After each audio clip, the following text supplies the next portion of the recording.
Hola, ¿qué tal? Saludos cordiales aquí en TV Senado, en conjunto con Radio Universidad Central 107.1.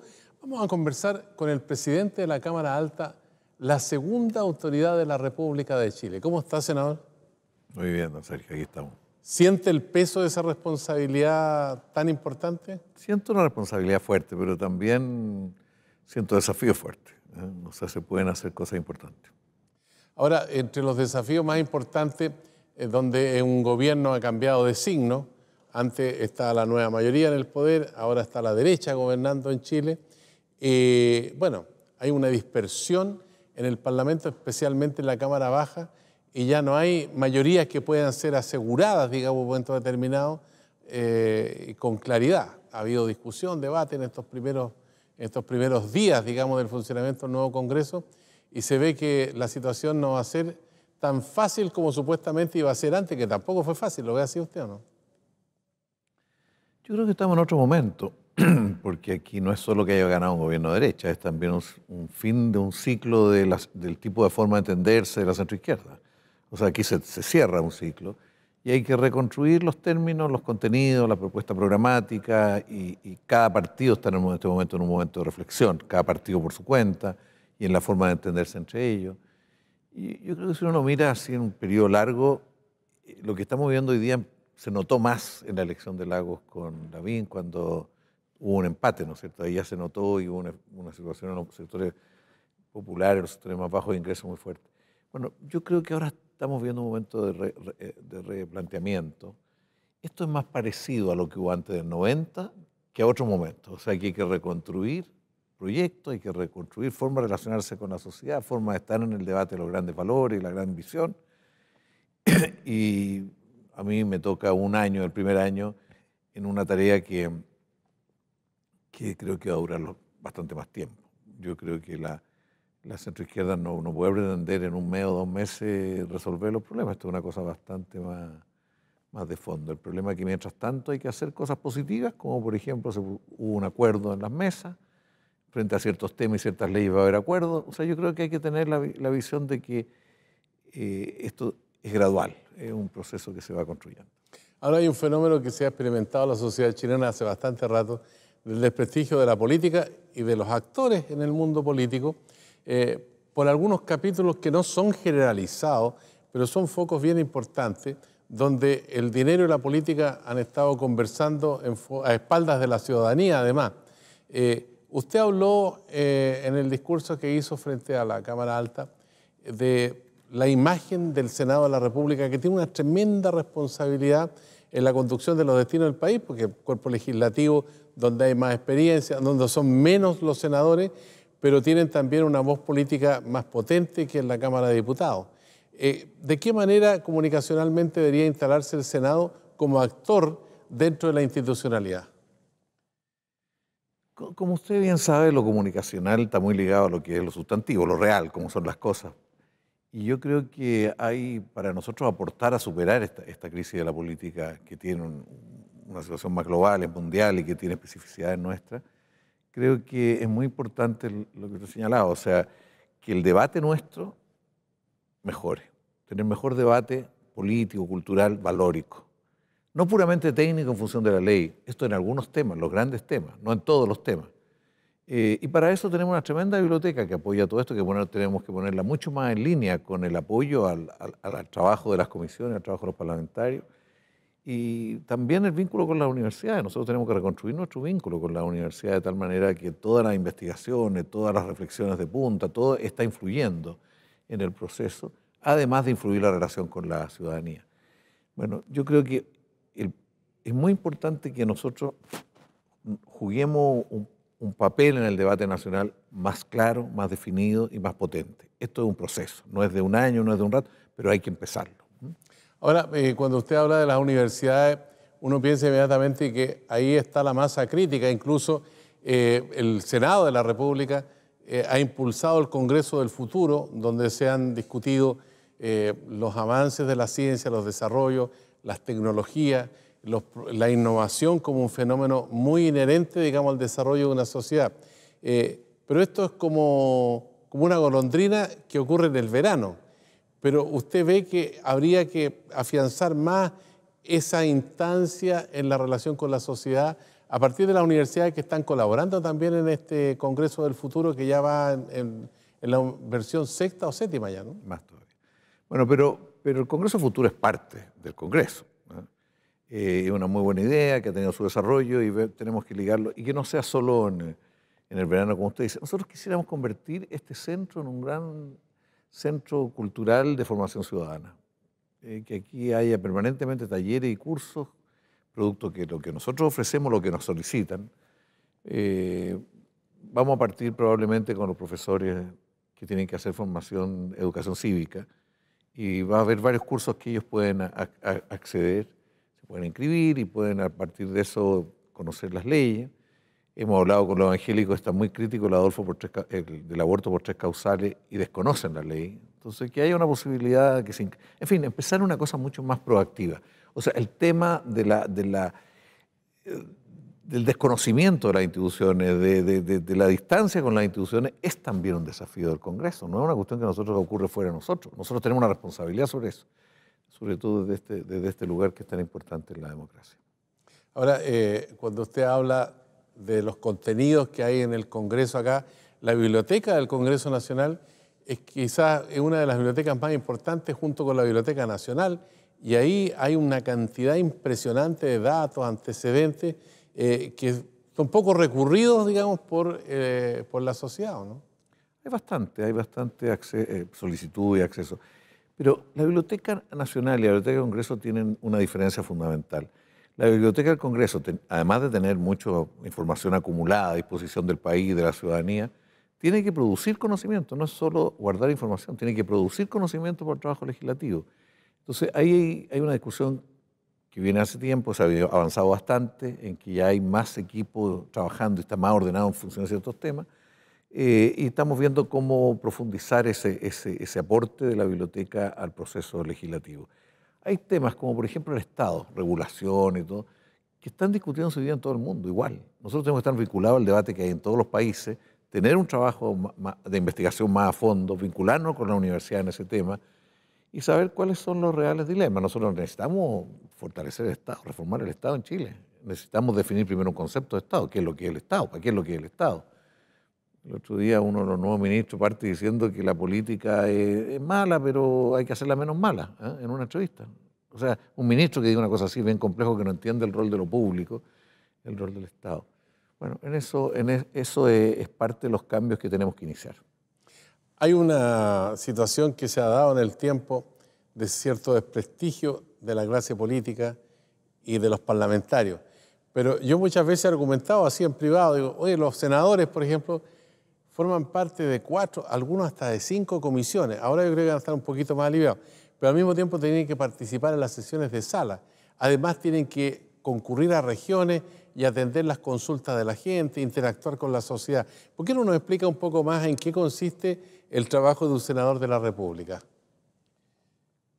Yo creo que los modelos de ser senador no son iguales. Los senadores no hacen las cosas igual, de la misma manera. Hay unos que trabajan muy intensamente, otros regular y otros poco. Hablemos las cosas como son. ¿Cuál es el trabajo de un senador? La primera responsabilidad está en su trabajo en las comisiones. O sea, estudiar los proyectos al detalle, el debate global, informarse y decidir sobre los artículos, aprobarlo, rechazarlo, presentar indicaciones, discutir con el gobierno, o ir a distintas organizaciones de la sociedad que vienen al Congreso, en fin. Eso es bastante tiempo. Hay gente que lo hace más rigurosamente y se dedica más a eso, y hay gente que menos. Uno tampoco puede dedicarse en todos los temas por igual. Algunos temas los puede trabajar más en profundidad y otros menos. Bueno, eso es un primer campo de trabajo. Después está el trabajo en sala, que es el debate global, más discursivo, pero que todo el trabajo que uno ha hecho en la comisión, en los temas de las comisiones donde uno está, pero también tiene que tener opinión sobre temas de comisión en las que uno no está, que también hay que tener alguna referencia mayor, no improvisar. Por eso que es muy importante las bancadas, porque son equipos que funcionan en distintas comisiones y tienen que coordinarse. Y está todo el trabajo en la organización, en los distritos, en las comunas, en fin. Como senador esto es bien complejo. Yo antes era diputado de una sola comuna, que era la Florida. Ahora soy diputado, fui electo por 21 comunas.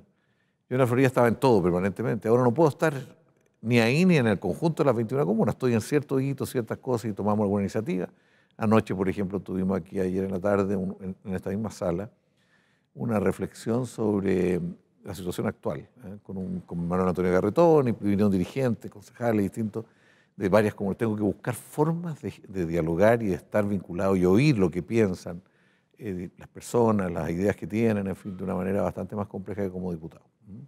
Ahora, si uno mira la historia, por ejemplo, el tiempo que se vivió hasta el 73 fue uno, los 17 años de dictadura constituye otro capítulo, pero a partir del 83, por 1983, digo para los más jóvenes, cuando se produce la primera protesta y se empieza a generar, digamos, un clima antidictadura que culmina con el plebiscito del 88, ese plebiscito también constituye otro hito que abre paso a la democracia, la elección de Patricio Aylwin.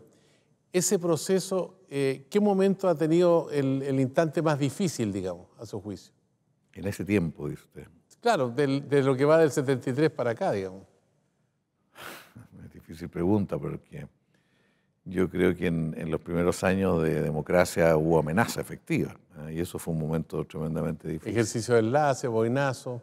Efectivamente. Los pinocheques. Claro, o sea, era una democracia, como decía un partido, en la medida de lo posible, porque había restricciones clarísimas. Y el proyecto que tuvo el centro y la izquierda para enfrentar esa situación fue un proyecto inteligente, que dijo aquí la clave es crecer económicamente. Y la clave es enfrentar los problemas de pobreza y en ese marco ir reconstruyendo las instituciones democráticas. Hay muchas cosas que quedaron postergadas durante todo ese tiempo en función de lograr condiciones, cambiar las condiciones para poder democratizar más el país. El momento posterior era el momento en que ya había que reconstruir las bases más generales, y eso es lo que ha demorado mucho en iniciarse. Michelle Bachelet, con un gobierno de cambios estructurales, ella marcó un hito de decir aquí no podemos seguir con un sistema tributario que favorece a un sector bastante reducido de este país, que tiene condiciones muy particulares. Me refiero al FUT, me refiero al conjunto de situaciones excepcionales, más una recaudación, un aporte bajo. Y por otro lado se dice la formación, la educación, hay que cambiarla. Aquí no puede ser que la educación pública esté tan debilitada. O sea, aquí se requiere discutir cómo se forman las nuevas generaciones dirigentes del país. Por lo tanto, hay que tener una visión más amplia que los proyectos privados cada uno por sí mismo. Se requiere una visión más de conjunto. Por eso es que la educación pública es tan importante. Reformas fuertes que afectaban intereses y afectaban proyectos. Y por eso fue muy criticado, además que se cometieron errores. Yo, si usted me pregunta, lo más difícil de todos estos años, me cuesta mucho determinarlo, pero creo que los primeros años de democracia fueron muy difíciles. Hablando de eso, de las dificultades, ¿qué diferencia hay entre el primer Senado con la vuelta a la democracia y con el Senado de hoy día, que se renovó prácticamente en la mitad? O sea, la diferencia principal, usted se recordará que teníamos senadores designados. O sea, había una capacidad de veto de cualquier ley, porque para configurar los quórums, que son muy altos, se requería votos que era muy difícil llegar a reunir, porque estaban los senadores designados que alteraban totalmente los resultados. Los cambios, yo creo que los debates han ido cambiando. O sea, los primeros debates eran para el crecimiento, digámoslo tal cual, y para ir reconstruyendo instituciones democráticas. Hoy día estamos crecientemente en un debate que tiene que enfrentar los temas de hoy, que son muy exigentes, me refiero a los niños, me refiero a los temas de seguridad y a otros, pero también ir prefigurando las nuevas realidades que el mundo tiene. O sea, no podemos estar legislando solamente responder a lo que tenemos hoy día, sino que cada vez pensar más en lo que viene por delante, en el nuevo mundo que se está gestando por delante. Estamos, por ejemplo, en un proyecto de datos personales, cómo se regula la información sobre los datos personales, un tema que es de hoy día, pero es mucho del futuro. Bueno, ahora lo acabamos de ver en Facebook y lo que se acaba de producir. Ya, como esto, yo creo que hay bastantes temas y nos faltan condiciones para hacer un debate con esas características. Yo creo que la actual situación es bastante exigente para los parlamentarios, no es solo por hoy día, para mañana. Por eso es que la biblioteca tenemos que hacerle un gran centro de reflexión y de elaboración que ayude al Parlamento a su tarea. Ahora, usted ve una disposición de los senadores de todas las bancadas, porque aquí está desde la derecha a la izquierda, pasando por el centro político, como para implementar una nueva mirada de la sociedad, porque se supone que ha habido un cambio cultural en los últimos años que ha sido muy importante, ¿usted piensa que la mayoría del Senado está como a tono con esos cambios culturales? Como en todas las cosas, un porcentaje tiene más visión, más elementos, otro lo tiene menos y otro a lo mejor tiene casi nada todavía. Hay una diversidad. El Senado no es homogéneo, es diverso, hay distinta gente, pero en general personas que ya vienen de varias vueltas en los debates y en las cosas, y eso ayuda mucho a que el debate tenga una visión, debiera ser más ponderada, más de futuro también. Yo quiero recoger a propósito de esto una cosa que usted dijo al comienzo, el tema de la relación dinero-política. Lo que hizo el gobierno de Michelle Bachelet, lo que hizo el Parlamento entero, la Cámara y Senado, fue asumir la crisis que estábamos viviendo a partir de la situación de Penta, de SQM y el financiamiento irregular y decir, aquí tenemos que reformular completamente esto, pensando en el futuro, pensando en los distintos problemas. Y a partir de lo cual el gobierno constituyó una comisión investigadora, pero también el Parlamento y los distintos sectores reflexionaron y al final llegamos a una legislación que es muy estricta, que busca separar lo más que se pueda el dinero de la política, que busca fortalecer la democracia en el sentido de hacer una democracia de mejor calidad. Y esto la ciudadanía no lo ve mucho. O sea, cómo a partir de un problema de esta naturaleza, de venta, de SQM, se construye una respuesta de esta envergadura pensando en el futuro, no pensando solo en los hechos que habían ocurrido, porque respecto a eso no había nada que hacer, eso ya había ocurrido, estaban las leyes, sino que aquí en adelante. Esto sin duda es perfectible, tiene algunos problemas todavía, pero pasamos a otra etapa. Nosotros nunca habíamos podido impedir que las empresas dieran para el dinero a la política. Porque esto es un problema que no es recibir o no recibir, porque las empresas legalmente, a partir del 2003, legalmente podían entregar a la política. Antes del 2003, usted se recordará cómo era esto. O sea, antes del 2003 era de distintas formas. Alguna empresa, un grupo económico decía, yo formo una empresa para fabricar carteles y le doy una cuota a cada uno de los partidos. Así, cosas de esa naturaleza. El dinero y la política en toda la historia política chilena han tenido un vínculo. Desde los primeros alcaldes, usted sabe cómo se elegían por subasta pública en la plaza. Ya, ¿no? Y el que daba más plata quedaba alcalde. Desde ahí, ¿se acuerda de la reforma que hizo Ibáñez y Alessandri respecto a la cédula única? Hasta ese momento el cohecho a la persona cuando iba a votar era el punto central, después empezó la plata a los grupos políticos. En fin, yo creo que ahora hemos dado un paso muy contundente que debe ir perfeccionándose, entonces el Parlamento es capaz también de construir respuestas frente a situaciones de esta envergadura. Bueno, conocimos la Ley de Probidad y Transparencia, que fue muy importante en su momento, la discusión, el despacho, pero todavía hay situaciones que a la gente le hace mucho ruido. Leí el otro día un columnista que decía, una persona que se roba 100.000 pesos en una oficina puede ir a la cárcel. En cambio, quien recibió plata de dineros políticos, basta que después le digan, oye, tanto es la cuenta, hace un cheque y se resuelve el problema y la persona queda libre de polvo y paja. No fue una ley demasiado laxa a ojos de la ciudadanía, digo. Bueno, esto viene hace mucho tiempo. Esto no tiene que ver con las sanciones para los dineros recibidos regularmente por un candidato eran muy bajos. Ahora son muy altos. Ahora pierde el cargo. Ya. Ahora, en fin, hay que demostrarlo y depende mucho de las circunstancias. Puede perder el cargo, ahora puede ir a la cárcel también, ¿ya? O sea, depende de las condiciones con la nueva ley. Claro, porque la ley no es retroactiva. No, nunca es retroactiva. Que afecte la fecha donde se cometió el delito. O sea, se aplica a partir del momento de la dictación de la ley. Efectivamente. Y las sanciones antes eran muy bajas, y eso se supo desde el comienzo. La mayor sanción que tienen algunos senadores que han sido procesados ha sido estar 2 o 3 años cuestionados por la opinión pública, desaforados en algunos casos, formalizados en otros casos. Pero la sanción todos sabíamos que era muy baja, lo sabían, siempre nos dijeron los propios fiscales que así era la ley. Un problema mayor que no se ha resuelto bien es el cohecho. Desde mi punto de vista, el cohecho, que no está ligado a una campaña, no está bien resuelto. O sea, es muy difícil demostrarlo, tiene una alta exigencia y las sanciones también son bastante menos contundentes de las que se quisieran. Y eso es algo que tenemos que perfeccionar. Ahora, una de las críticas que uno ha escuchado, y seguramente usted también la ha oído, que Chile tiene muchos parlamentarios. Algunos han planteado que lo mejor sería tener una sola cámara, como ocurre, por ejemplo, no sé, en el Perú o en Venezuela, donde ahí hay otros problemas. Bueno, pero hay países que tienen un régimen parlamentario unicameral. ¿Es un camino de solución o no un camino de solución? Esto hay muchas diferencias. Yo soy partidario de una cámara única, efectivamente, principalmente por un argumento, por la visibilidad del debate frente a la ciudadanía. La ciudadanía no entiende que un proyecto pasó por aquí, por la primera Cámara, después pasa a la segunda, que tiene estos cambios. O sea, se genera un tipo de proceso que impide que se vea en toda su claridad, en todo su contenido, el debate real. Hay otras razones más que pueden ser tener equipos asesores conjuntos por comisión, más potentes. Aquí es fundamental la asesoría. Y por eso que la biblioteca tenemos que reformularla. Ahí tenemos 12.000 millones de pesos y tenemos que hacer que sea mucho más potente para cada uno de los temas que aquí se están, los principales temas, no todos, pero los principales temas que aquí se decían. Yo creo que lo de una sola Cámara es algo que considerar, pero en general no hay suficiente mayoría para eso. Es bien potente lo que usted ha dicho, ¿eh? Más asesorías internas que asesorías externas.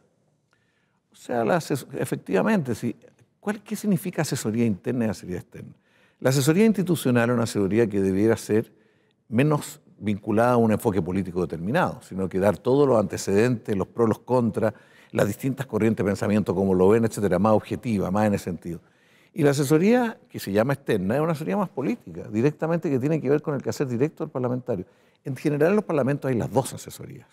Yeah. Lo que nosotros hoy día tenemos más débil, a mi juicio, aunque hemos ido avanzando, yo fui presidente de la Cámara de Diputados, en ese tiempo no teníamos nada en asesoría interna. Ahora la biblioteca ha ido avanzando bastante desde esa época hasta ahora.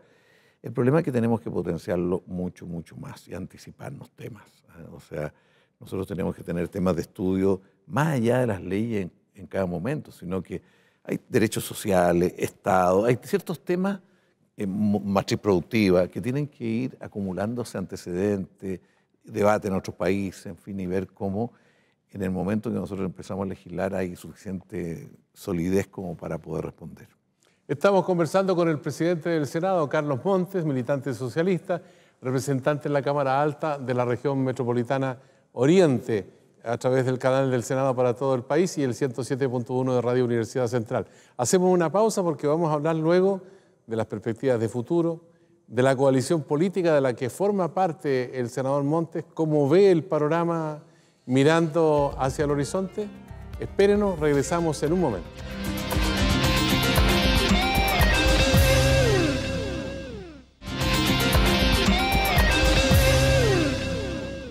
Ya estamos de vuelta en TV Senado y Radio Universidad Central 107.1 con el senador Carlos Montes, presidente de la Cámara Alta, la segunda autoridad del país. Hay que decirlo, porque la gente a veces no sabe esto, ¿eh? ¿Sí? No, que sabe poco.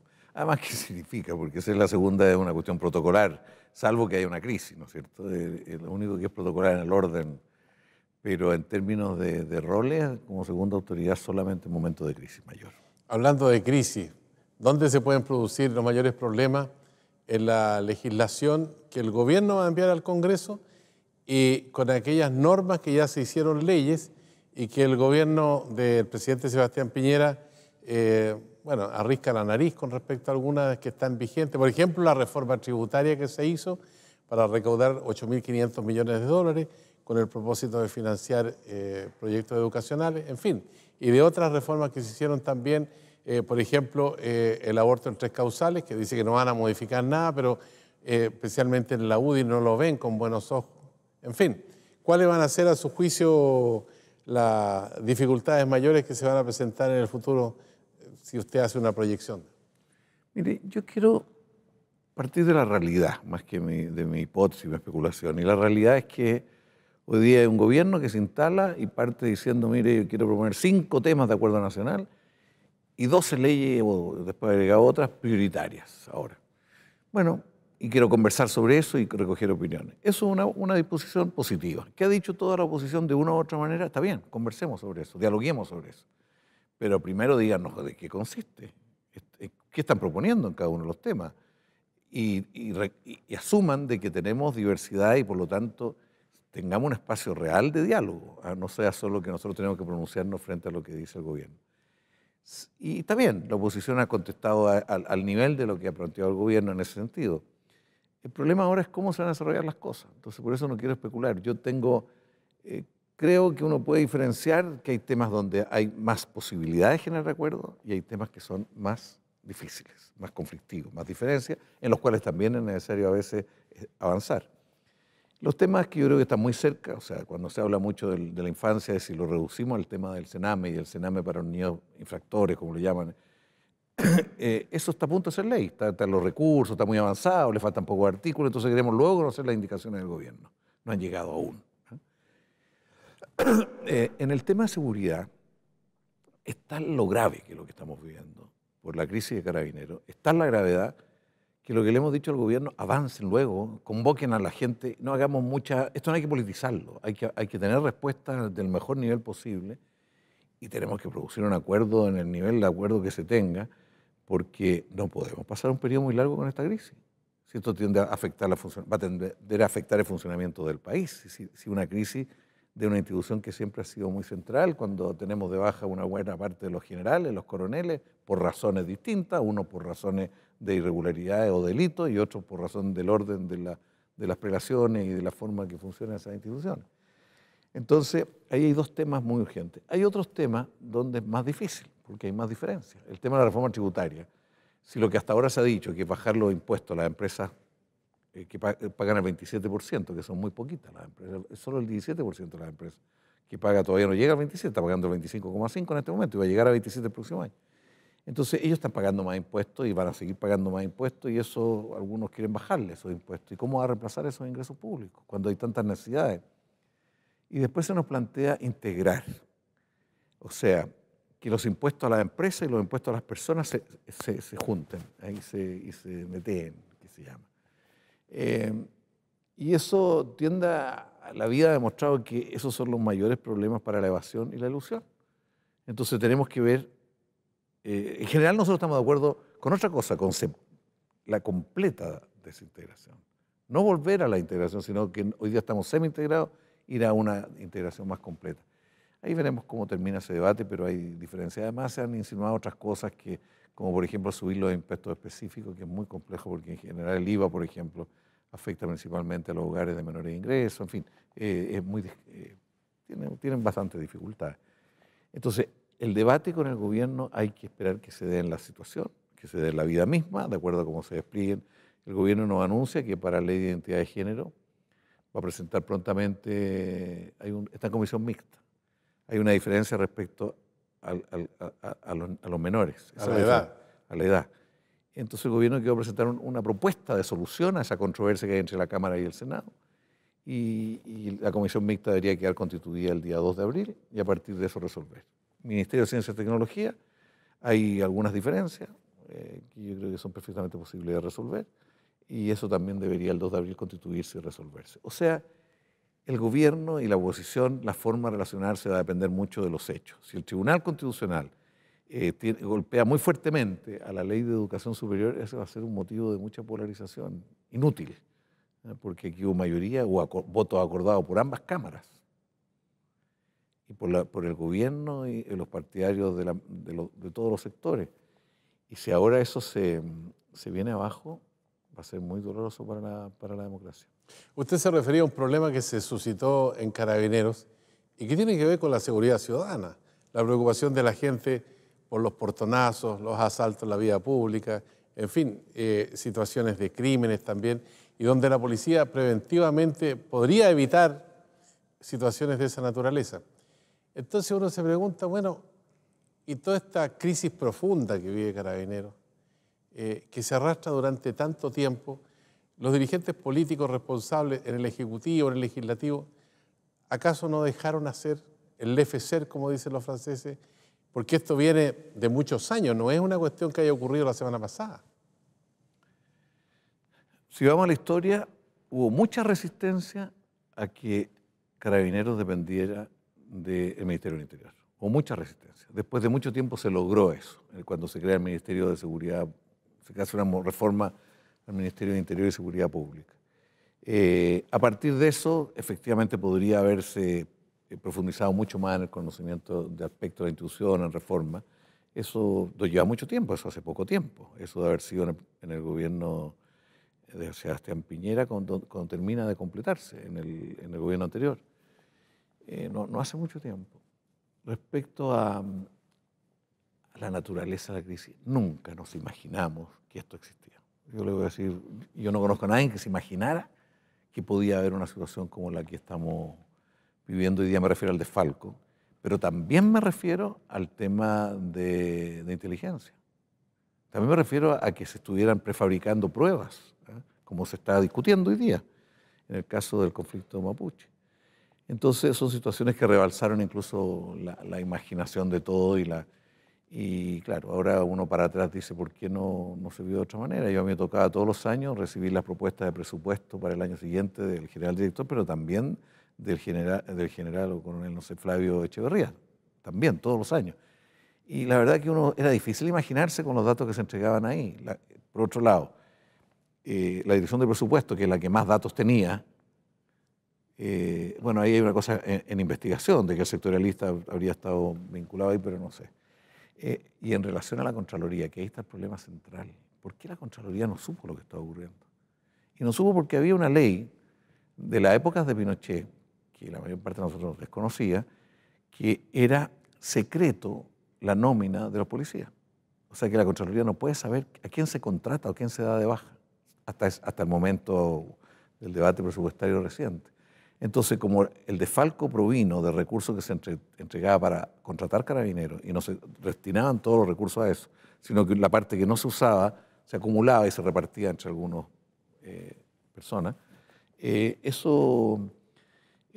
la Contraloría no lo podía saber porque no tenía las nóminas. Ahora que hemos cambiado en eso la interpretación de la ley, no la ley, y la Contraloría debe saber las alzas y las bajas, por lo menos tener los RUT de las personas y poder controlar efectivamente qué está ocurriendo con los recursos. Ahora, hay problemas pendientes en la sociedad y varios. Por ejemplo, el de las pensiones. Está de más decir, por ejemplo, que la mayoría de los chilenos que jubila tiene pensiones precarias. Está, por otro lado, la situación de la salud, donde hay dos tipos de salud. Una salud que involucra al 20% de la población y otra salud que involucra al 80%. Y ese 80% recibe una atención precaria. Entonces, esas dos ecuaciones, ¿usted ve que puedan tener solución, por ejemplo, en un corto o un mediano plazo? ¿O piensa que vamos a seguir así igual? Son dos temas muy polémicos ambos. No hay bases comunes para pensarlo, porque hay un enfoque más de mercado, que se imagina que en la medida que se corrige la falla de mercado en esta área, eso va a representar avance. Y otro tiene una visión que se requiere una visión pública, global, en fin. En el caso de las pensiones,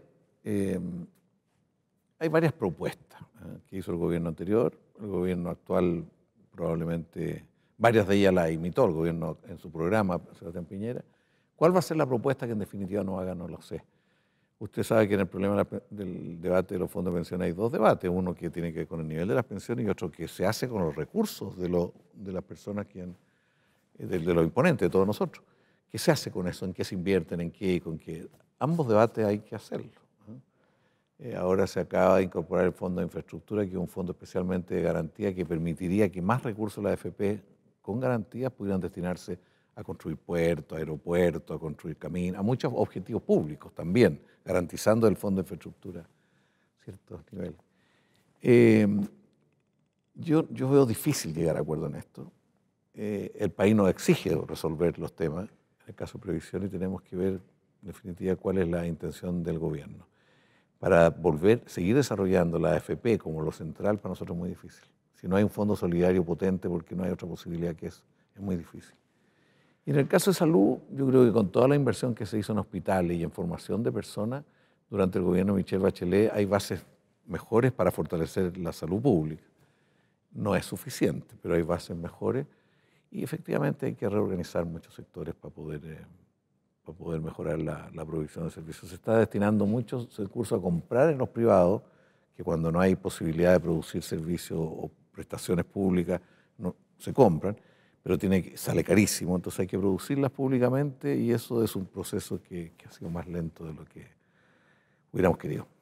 Con respecto a la participación ciudadana, uno ve que de cada 100 chilenos inscritos en los registros electorales, hay 50 que participaron. Y de eso, un poquito más de ese 50%, pongamos un 27% así de forma arbitraria, votó por Sebastián Piñera y el resto votó por Alejandro Guillé.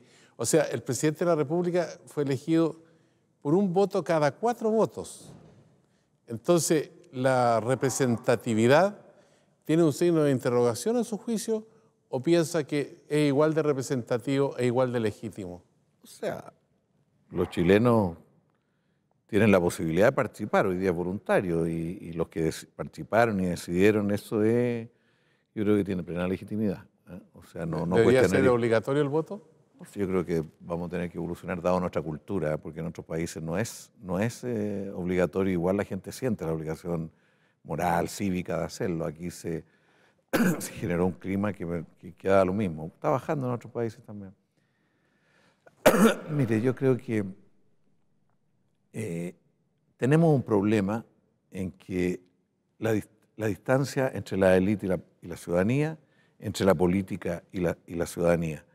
Y es un tema de fondo que tenemos que asumir por la razón que usted plantea, que la gente se siente que no tiene mucho que hacer ahí, por el deterioro de la imagen de las instituciones, incluyendo el Congreso. El Congreso tiene una imagen bastante negativa, una parte importante de la ciudadanía, los partidos políticos también. Entonces, tenemos un periodo en que hay que reconstruir las instituciones y la manera de decidir, la manera de participar, y eso es algo que respecto a lo cual el Congreso por lo menos tiene que hacer ciertos cambios. El Congreso no puede seguir. Cambio en la forma de relacionarse con la ciudadanía, pero también cambio en la forma de producir las leyes, que son muchos, me decía hace un rato usted que son muchos los senadores.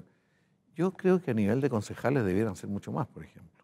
O sea, en las comunas yo no entiendo cómo son 5, 8, 10, porque debiera haber representación a nivel comunal de todos los sectores de la comuna. O sea, en otros países, en una comuna grande, son 50 o 100, y el alcalde nombra vicealcalde entre los concejales y gobierna con ellos, ¿entiende? Y el consejo es un lugar mucho más de debate de las distintas sensibilidades. Son parte de los temas que tenemos que discutir para mejorar el vínculo entre las instituciones y la ciudadanía y relegitimar las instituciones, que es un tema serio.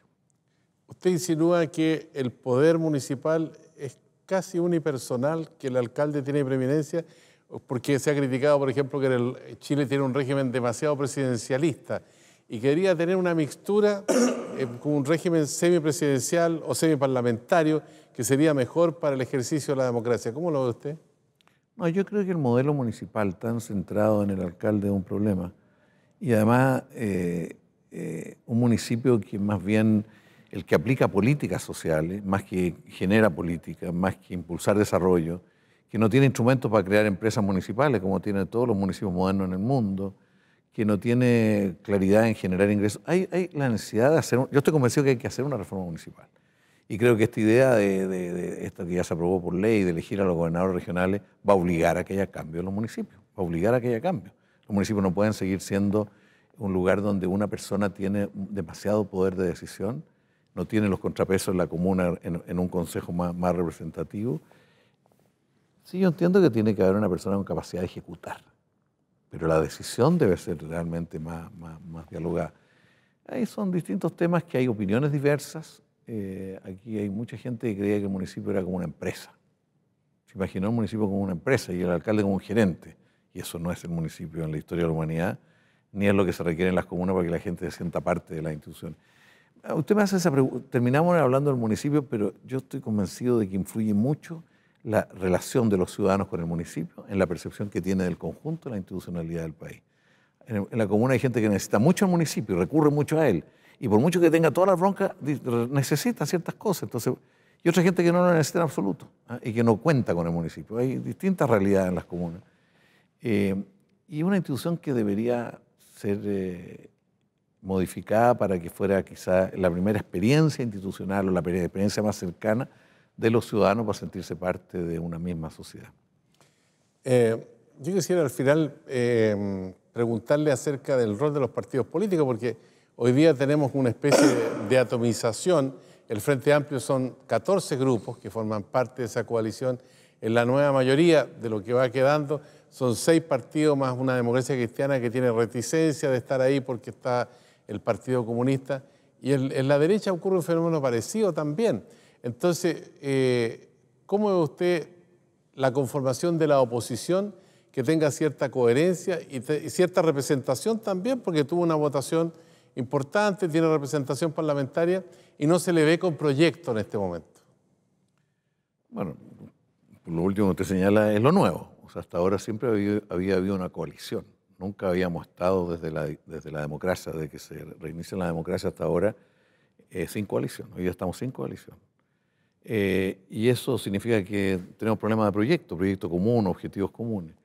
Pero esa es la realidad. Entonces yo creo que tenemos que respetar los tiempos de cada uno de los partidos para procesar su proyecto, su visión de lo que ocurrió en el gobierno de Michelle Bachelet, en los gobiernos anteriores, los desafíos de futuro, reconstruir su proyecto. Y reconstruir su vínculo con la ciudadanía también. O sea, si los partidos tienen que estaban muy encerrados en el Estado, en los cargos públicos, en los cargos de representación, ni poco vinculados a la sociedad, y partidos mucho más en el gran debate de los grandes temas nacionales y futuros. Entonces se requiere una reconstrucción. Yo creo que eso a lo menos va a demorar este año, a lo menos, para que se produzca una forma de coalición. Y mientras tanto, reitero lo que le dije hace un rato, lo que ocurrió en el caso de la elección de las mesas fue un acuerdo de todos, dado cierta situación concreta. Mañana va a ser frente a la reforma tributaria, la ley de identidad de género. Vamos a ir concordando posiciones respecto a este tema, mientras no logramos construir un entendimiento de una alianza más sólida, más estable. Un minuto para un mensaje del presidente del Senado a la ciudadanía. Esa es su cámara. Yo le diría a todos los chilenos, todos los que oyen, que vean que nosotros estamos intentando aportar a enfrentar los problemas que la política tiene frente a los ciudadanos y especialmente aportar a que el Senado cambie su relación con los ciudadanos y haga mejor las leyes y mejor su debate. Estamos en ese esfuerzo. Entendemos que es responsabilidad nuestra que la gente se sienta distante de las instituciones, distante de la política, pero ojalá que cada uno diga cuáles son los temas de país que me preocupan y desde ahí nos mire diciendo, ¿están trabajando esos temas o no? Y si no lo estamos haciendo, nos exija porque hay distintos mecanismos para hacerlo. Somos una institución de todos los chilenos. Nuestro apoyo fundamental, nuestro sentido fundamental es la relación con los ciudadanos. Si los ciudadanos hoy día nos están rechazando, tenemos que revisar a fondo la manera en que discutimos, la manera que hacen las cosas y muchas otras cosas. Le agradezco al senador Carlos Montes en nombre de la teleaudiencia esta conversación que, bueno, ha sido la primera con el canal del Senado, ¿no? Como presidente del Senado. Cámara he tenido algunas otras, sí, Sí. pero es la primera, efectivamente. Ya, pues, así que le deseamos suerte también en su gestión. Muchas gracias. Y a usted muchas gracias por seguir estas conversaciones aquí en el canal del Senado de la República. Que tenga una buena jornada. Hasta la vista.